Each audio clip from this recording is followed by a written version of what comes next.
Hello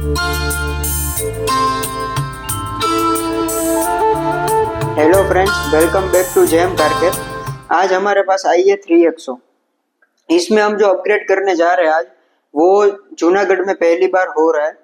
आज हम इसमें प्रीमियम ऑडियो सेटअप करने वाले हैं, जिसमें कि इंक्लूडिंग होगा डीएसपी। तो डीएसपी जो होता है वो डिजिटल साउंड प्रोसेसर होता है, जिसको हम ऑडियो सिस्टम का ब्रेन कहते हैं।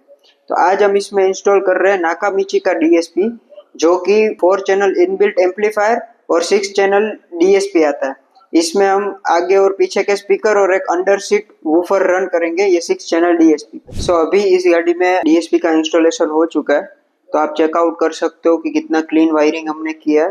प्लस में कि डीएसपी का प्लेसमेंट भी हमने बहुत यूनिक जगह पे किया है।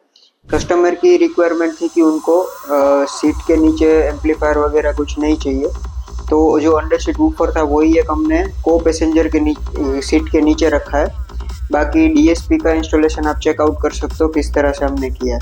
अगर आपको भी एक प्रीमियम ऑडियो अपग्रेड करना है तो आप आ सकते हो जेएम कारकेर जूनागढ़।